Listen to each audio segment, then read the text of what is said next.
Happy Rom-Com Month, everybody. We are doing 28 Days of Love, and today is day 6. I am your host, Melissa Forziat. I'm a keynote speaker. And when I speak, my topic is something I call Take the Doughnut. It's another way of saying Carpe Diem. It's all about going after the things that you want in life. Now, something that I wanted to do here is do 28 days of love, 28 days of rom-coms. And actually, when I was covering it, I wanted to talk about 10 things I love about each film. But this time, I'm not doing it alone. I have a very special guest. My guest today is Julie Alley, who's from Survivor 45. Julie, welcome.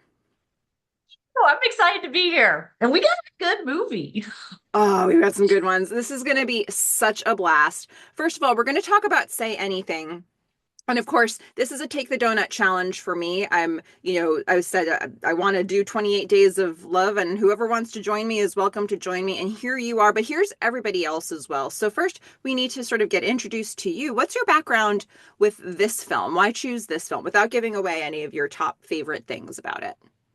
So that's a great question. Say anything like this is a big movie for me personally. I know it came out, I think, in 1989. I did not watch it until my couple years later because 1989 was ninth grade for me. So my senior year, one of my now best friends had me come over to her house, and this was the movie we watched on VHS.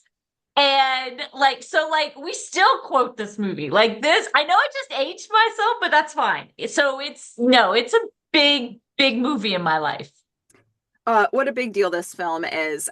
For those who are coming to this movie for the very first time, let me give you a little background because this is your lucky day. So Say Anything, again, 1989, as Julie said. This was written and directed by Cameron Crowe. It stars John Cusack as Lloyd Dobler, Ione Skye as Diane Court, John Mahoney as James Court, Lili Taylor as Corey, Pamela Adlon as Rebecca. For some reason on IMDb, Joan Cusack is uncredited. I don't know why that is, but she's Constance. There's a lot of people in this film. Those are some of the highlights that I wanted to mention for everybody. Oh my goodness. This is one of those films that, like my list, there are some films that are kind of rom-coms, but they're drama. And I feel like this has all of it. It's got some serious stuff, like some really serious stuff. It's got the comedy. It's all blended Yeah. into one. So, yeah, the way we're going to cover this is a top 10 list of our favorite things about the film. And I'm going to get the even numbers. Julie's going to get the odd numbers. So let's get started with, I'll start with my number 10. Okay, what you got? Um, okay. The character of Mike Cameron, after 3 hours of driving around after the party to help him find his house, like they have a date with a buddy in the back. And after 3 hours, like we just hear the radio DJ, the late night radio DJ is like, and that was 3 hours of two, like, and then Oh, all good. of a sudden he just goes, well, that's it. That's my house. I live there. And that car just comes to a It's so good. screeching halt. It's so good. Like the way they showed the way they Agreed. explained the passing of time and the Yes. screeching heart halt of the car. Oh my goodness. I love it so much. And it and the timing of it, just the end of the night, and that's how it's done. Oh yeah. No, that's a tough one. Good one. It's like their kindness has limits and it's 3 hours long. Get out of the car. Get out of the car. Oh my God, I love it. I love it. That is so Yeah. good. Yeah. So, I mean, that was a really quick one. That makes my cheeks. But just, getting warmed up here with number Yeah, 10. no, that's so good. That's so good. Which I'm going to follow up on that because, like, they've got, as the DJ said, as the end of the 3 hour, their whole drive, which is good, and interwoven throughout this movie, which is why I'm going to put it, is the soundtrack. Cameron Crowe made a soundtrack that was cool, like, and I'm going to date myself again. It was like a cool mixtape, right? Like back in the day, like that maybe like your older brother or your best friend would make for you. So it was like, and it was just one. And so all the songs are classic, which we can get into more later, but like in your eyes, Peter Gabriel, like that's don't want to blend in my numbers because that might make an appearance later. But I'm just saying, like the nailing of the whole soundtrack throughout it was amazing. Yeah, It so was number super. 9, the soundtrack, so I awesome. mean, they had Cheap Trick, they had Depeche Mode. Like you just felt cooler after watching the movie. So You felt like you had been introduced to something important. And the fact that yes, some of these songs came across on Lloyd's because he had to like punch his car, like the tape didn't quite fit in. He had to like jimmy it in. It was like held up by a every piece time, of paper. And that's how right? we listened to the best songs at that time. Right? Just like all of it. It was like taking you back to us like music. We had to work for music. This was not something you just get your phone. Like you had to work for it. The hours that we would spend making a mixtape, like that was so like it was interwoven with so the movie and the song choices. It was And Julie, yeah, we felt cooler. did you ever have the experience of like with cassette tapes having to wind the tape back in with a Always, pencil or something? always, Yeah. always. Yeah. It And was like I still effort. I'm not kidding. I still have a box of mixtapes. When will I ever play it? I don't know. But like the amount of effort we put in to making the exact right songs, it was an effort. Especially if you made a mix off of songs on the radio, because that meant you had to be sitting by your radio and waiting until the Ready, song came on, ready. ready, ready. And And if you didn't know, I mean, that's how we learned the words, like, right? Like we would have just listened to them over and over. I mean, we were lucky if you could get the ones that actually like had the lyrics on them. But like normally we were just sitting there trying to record it from all, yes, it was. And then Cameron Crowe does this. She makes this like this with the Red Hot Chili Peppers on there. Like it was almost like what is going on? Like it was just a cool, yeah. That's why yeah, soundtrack is up there. It was just, I mean, if people watch it now, they're gonna be like, "What were y'all talking about? Like y'all are crazy." But I still think it will hold up. That's what I'm yeah. saying. I mean, Cameron Crowe, he beautifully mixed this together. I mean, this is just We just such a great appreciate. assortment. Yeah. So, okay, my number 8. I'm gonna go right to the end of the film here. Okay. I love that we end the film with the ding of the smoking sign on the flight, and it means everything's going to be okay. Lloyd has explained that when that sound happens, everything is going to be okay. It feels like the opposite of the movie The Graduate. Ooh, I see. You're And I right. think they even reference that movie or they might even have a clip of that movie in this film. But if you're sitting there thinking, okay, people on transportation just waiting and they're having that like, oh man, now this is what we've won sort of feeling. This is sort of the opposite of like the second that ding happens, we're going to be fine. They're going to live happily ever after.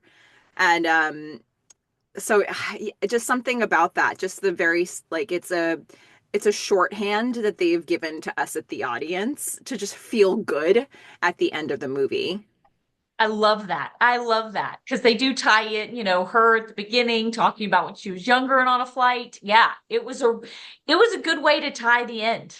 Hmm. That's with no crying, no screaming, no just there and Lloyd's got her, man. He has got her right up until the ding. That's all I'm saying. So That's good. it. That's it. Don't feel like you can do it alone. You've got Lloyd. That's the You move. got Lloyd Dobler. Oh my gosh. Okay, so that's number 8. I just took us all the way to the end, but let's rewind a little. I love. Rewind the cassette tape and go back to number 7 for you. Okay. Let me see. 7 for me. Some of the if you hadn't seen the movie, like blending these in, but like kissing in front of headlights. That has made an impact on a generation of women out there. I'm just saying. Kissing in front of headlights. Like you get more romantic? Like just the whole setup, the scene. I don't know if we can ever get that in real life, but like, man, there's been a generation of women that want to. It was so great. I like that you isolated that. And for me, the whole thing, I actually, even starting with the trying to switch positions in the car while staying in the car, it's like, That's it's so good. so sensual. And then, like, just this kissing montage, and then the rain, and then the headlights. It's so good. Yeah. It's hard for me not to expand more on the kissing in front of the headlights without bleeding into my other numbers. But I do want to isolate that because like it made an impact. So good. Okay. I mean, it's like a cultural phenomenon, this It film. is. So It many is. iconic moments. Yeah, this movie has so many, like, even if you haven't seen this movie, like, I feel like they take so much from it and recreate it in other ones. Like, it really, yeah, Hmm. it was the genesis of so many things. Yeah, absolutely. Okay, I'm going to take us to number six, and this I think is a sort of like a bigger topic, maybe. I'm just going to say Diane's quiet strength, and the fact Hmm. that like Lloyd is really there for her, but he unlocks something that's already within her. It doesn't feel Wow. like a super like codependent relationship to me, Right. even though they're there Right. for each other at this really critical time. It feels like Diane's got all this. Lloyd's just like, no, you're fine. Let me explain why you're fine, and then you'll know that you're fine. And then she's fine. Wow. And I just Right. really like that about Diane. Like, she, you know, as somebody who's like never been in social situations before, she's always been studying, she's always been with her dad. And then she starts doing these things that should be wildly out of her comfort zone. And somehow it just seems like she's kind of okay. Like even that first party, it's like he leaves her alone. He's checking on her from place to place, but she's okay. And she's just like making That's connections. fair. Yes. So, I like yeah. that.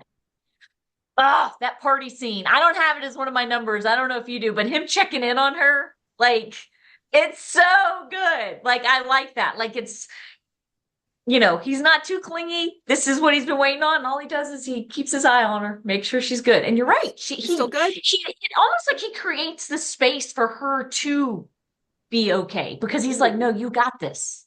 You got this. So she's like allowed to do it. No, it's Yeah. subtle, but powerful. I like that. I like That's, the way that you put that. He gives her the space to do it and the affirmation to do it. And then she's like, yeah. And she does it every time. I yes. think there's a really powerful message in there for young people watching, for anybody watching the film, actually, for Yes. everybody, including me right Yes.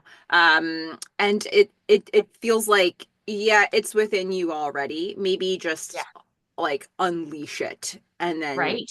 you can have the things that you want. Um, Right. so I I really like I that. like that about that because Diane, I totally relate to Diane. I mean, I was the academic person. I was very nerdy, president of your book, did all the things. And it wasn't until like my senior year that I was like, huh, maybe I could like look into the social aspect of life. But doing it without a Lloyd Dobler, but still getting, she almost missed her entire high school, but like it was after graduation that she kind of got to meet people. I don't know. It's a subtle but powerful message of she's still who she is, Yeah, but yeah, just more comfortable in other situations. Yeah, I like your point. yeah. That's a good one. I mean, so some of the ones we'll mention here are small details. Some of them are bigger. That one was Yes, bigger for me. But what do you have for I number like five? that. Okay. um, Joe lies. Joe lies when he cries. That whole subplot, um, it's like a subplot, but yet it's amazing. It's amazing to watch her go through and like you get it. Like if you weren't the girl obsessed with the horrible Joe, you had friends that were. So it just captured, and you were like, why? But like it also was like no judgment on her, right? Like Joe was her first love, and he's like a terrible human being, but she's obsessed with him. And to sing about it and the songs, it was so amazing. And then the fact that she gets rid of horrible Joe at the end is it's a subplot that could be its own movie. It was so good. I loved it. That'll never be me. That'll never be me. No. Oh my gosh. Um, I should just we'll pull back the curtain here for people watching. When I do these with guests, we always sort of just real quick beforehand just talk through what we're going to say in terms of like the bullet points of the numbers, just in case there's overlap. And there hasn't been overlap before because I've done a bunch of these recordings out of order.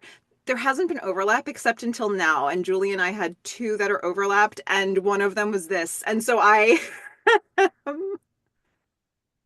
Lili Taylor, not only does she deliver this perfectly, the glares she gives at Joe. It's so amazing. Just like these beady little eyes. Just like, It's ooh. unbelievable. Like, let's not downplay Joe. Like, what a great, like, just did he act? I don't know. Did I believe his character 100%? Like, it was so, like, I was like, what is happening? Like, I don't know. I guess I just got into the movie. But yeah, I love it. That's so Uh, good. Joe lies, Joe lies, Joe lies when he cries. Lies when he Um, well, okay. Number four. I have a specific line that I mentioned here, but it's a a, a more of a character trait, really. Lloyd saying, an enormous amount of tips, many tips, English tips. And Diane's like deciding if she wants to go on the date. She's like, well, she hasn't even said anything. She's like, no tips of any kind. He's okay. So that particular string of lines cracked me up. love that. But the Yes. character trait that Lloyd has of Yes. just over talking in nervous Yes. situations Yes. must have meant a mountain of dialogue written on the page Yes. for John Right? Cusack, but Right? so brilliantly delivered. Amazing. Him at the dinner table with his dad being like, well, I don't want to market, sell, buy, produce. I don't know. I can't even do it. But like, you're right. His over Don't want to buy talking, anything bought, sold, or bought, processed. Or sold. Yes, or process anything that's been bought or sold. So, yeah, I pretty much just want to date your daughter, sir. But it's so good. Oh, yeah. His over talking, it's believable. It's delivered. Like, you don't even, I don't know. You just write it. Oh, that's so good. That's so and good. I mean, it really does. Like, it means the writing has to be really good and on point because so many rom-coms keep it really thin. And this is a Yes. character who has to talk when he's nervous, but not just to talk about random like he's talking about things he's deeply thought about before. And so what do you give that character to say?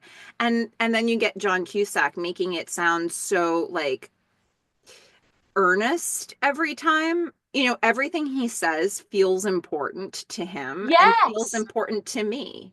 So Yes. I looked into kickboxing because of the character that John Cusack. It's like, what is this? It's the wave of the future. I'm like like, yes, everything he talks about, you feel is of utmost magnitude. It's amazing. That is so true. Wow.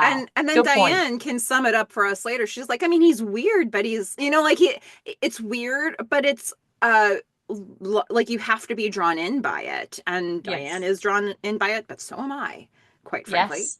Yes. Um, No, love. Yes. yeah, there we are. So There we are. an enormous amount of tips, many tips, English tips, no tips of any kind. All Oh, right. I love it so much. So this brings us to number three. Does it? Okay. Three, you got two that go. Okay. This one brings us, which is we've kind of mentioned it. And it's really just the character of Lloyd Dobler as my number three. Like this character played by John Cusack. I will watch any John Cusack movie because of Say Anything, because of the character of Lloyd Dobler. This character ruined a generation of women, ruined us. Like to have a guy like move the glass out of the way as you're walking across the parking lot. Like, come on. And if you've not seen Say Anything, and I don't know, I'm hoping I'm not taking yours because I know we whatever, but like boombox Yeah, over your head outside the window, playing Peter Gabriel in your eyes. Like it's if you haven't seen it Say Anything, like trench coat, boombox, and you're like, I don't even know what. But like this is the character of Lloyd Dobler. We will never be the same. well, let me stop down on that for number two because you were Yes. just mentioning the boombox, and that needs to Yes. be its own number. It does. It Just the does. image of that, him just Yes. holding this boombox over his head. Fair. And you know what? If you're young watching this film, you might think this Yes. is wildly impractical. It is. And that was what happened. That was the option. You know, you get those batteries going, you get the boombox, you get that bicep strength, the tricep, you work on it's a lift, it's an exercise, but also it's your music for the day. Um, and it is, and in your eyes, this is if you know one scene from this film, it probably is this one. Yes. Yes. And actually, so I'm a big fan of novelty socks. Like I always wear just like the most ridiculous Love. printed socks. And there's Love. this company, I think it's called Sock It To Me. They have these socks that unfortunately they have a hole in them now and I had to retire them, but there's like panda bears or all over the socks holding up a Oh, boombox and yes. the socks are Yes. called Panda Anything.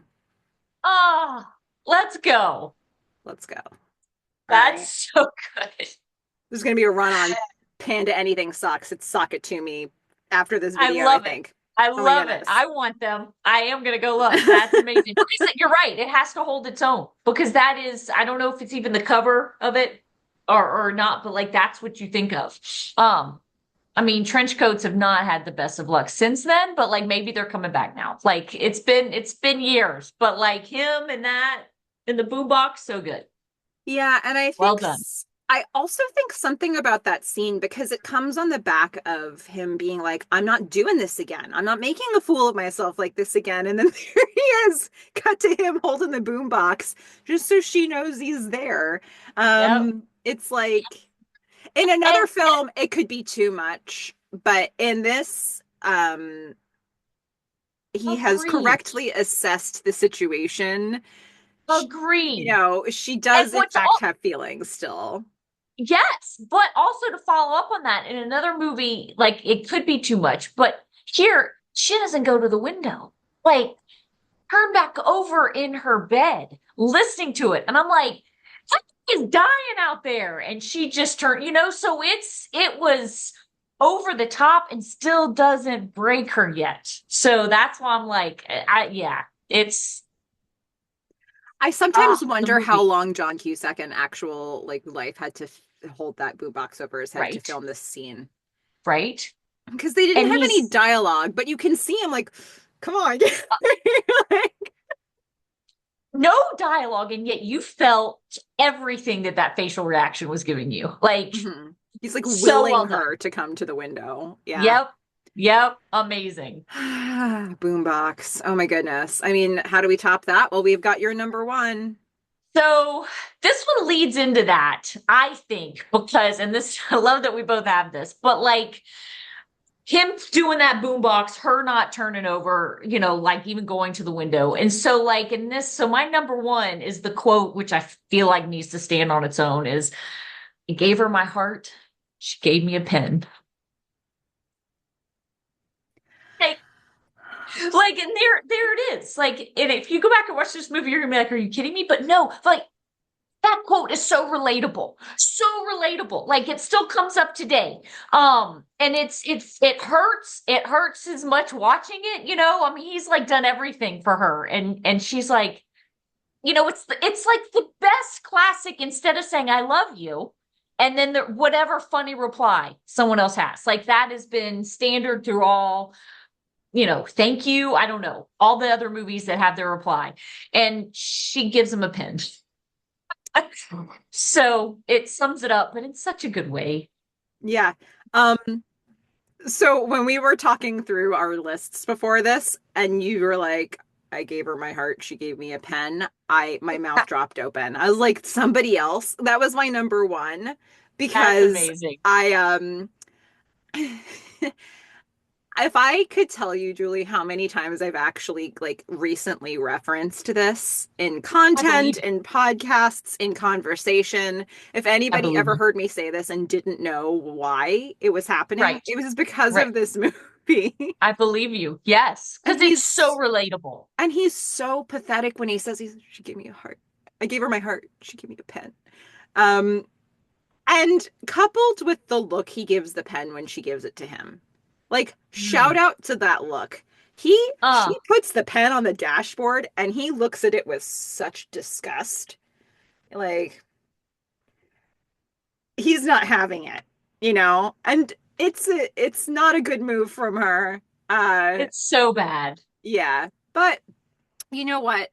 That pen will have many lives in this film, and it will be used for good instead of evil in the future. So, Love that. Love that. That's so funny. oh my gosh, that line. Uh, I didn't It's know because I haven't really talked with people about this film before, so I didn't know that that was such a big deal. I thought it was just a quirky thing that I liked and nobody else oh, really how funny. registered. I'm Yeah. so glad. Oh no, no, that's yeah. We still will talk about that. It's I don't now I kind of feel like there needs to be a little bit of a warning on this movie because as you said, it's there's deep, darker issues going on. I mean, and there's sadness. So it's not like just that's why like some of these lines are so stick with you because like you're still, I don't know, in the midst of me falling in love with Lloyd Dobler, I'm still working through all the issues that Diane has with her dad and all the things. So, Yeah, it's but a that's just really what heavy makes it plot. it's heavy. There it is. It's a heavy plot with fabulous characters, fabulous subplots. Yeah, it was a classic. Yeah. I mean, in another universe, the whole plot is Diane and her dad, and Lloyd is a side character, right? Yes. Like Yes. this flips it. And so I Yes. put it on a rom-com list, but totally acknowledge that this is deeply drama. And I Yes. suppose the sort of the warning on it is that it's on this list because I feel like a lot of the rom-com month selections are have an edge to them, like a Right. 500 Days of Summer, and you know, like Right. there are definitely some ones on this list that go to that darker place. But this one, you know, Yes. there's really like a meat on the bone with this plot with her dad Agreed. that Agreed. and John Mahoney is amazing in it. I mean, he Oh, has these like really breakout moments singing in the oh, car. I'm oh, incarcerated, Lloyd. You know, like he oh, just the delivery. oh, him in the bathtub. Like it's too much. It's, yeah, You know, when the dad is, a lot of times actors talk about like, you know, you have to okay, you have a character who does bad things, but you have to justify, like you have to explain in your head why this person's doing these things because yes, he doesn't think he's the bad yes, guy. And that to me yes, is Jim Court. Like he 100%. 100% believes that he is He doing this does. because he loves his daughter. Yes, Um, and he's explained away a lifetime of stealing from people. It's yes, like, yes. wow, this guy. Yeah, no, it was, I like I think you're right. I feel like her and her dad could be its own movie. 100%. And to flip it to like all this is going on in her life while we're just focusing in on her and Lloyd. Yeah. Uh, Yeah. oh my Yeah. They goodness. don't make them like that anymore. They copy them. It's true. I mean, it's hard to think of like current movies that handle things like this in this way. Right. I mean, it's Right. a Cameron Crowe thing too. You know, Yeah, it's there's true. something about that. That's true. All right, everybody who's listening, Love that it. was our list of 10 things that we love about Say Anything. What do you love about Say Anything? Because I know we missed a lot of stuff. I mean, there's a lot of lines that There's you could a be lot. mentioning. What are your favorite things about this movie? Feel free to jump into the comments and let us know. And before we wrap this up, Julie, is there anything that you wanted to alert people to that you have coming up? Anything going on that you want people to check out? This is, you know, you have the floor. Right. No, I say let's just ride this whole month of rom-coms. That's what I'm like, let's go. Luckily Melissa and I have another one we get to talk about, but that's all I have. Like I have nothing exciting coming up. So, but so I'm looking forward to it.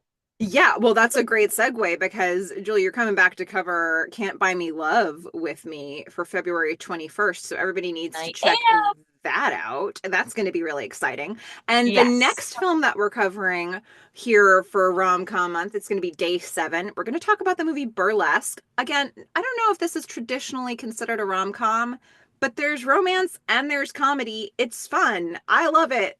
This is like a guilty pleasure film for me. It's from 2010. It has Christina Aguilera, Cher, Kristen Bell, Julianne Hough, Stanley Tucci, Cam Gigande. What a list.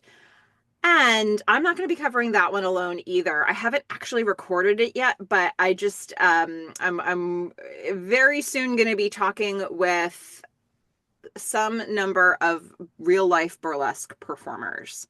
So without giving names, because just in case, it's going to be so fun. So if you haven't That's seen that awesome. movie, get ready. Go find it, go Yes. watch it, and then get ready to talk Yes. about it. That's the move. That's Hmm. awesome. So I hope you're all going to join me for that one. And in the meantime, happy rom-com month, everybody. Get love, get donuts. Love it. Thanks for having me. Bye.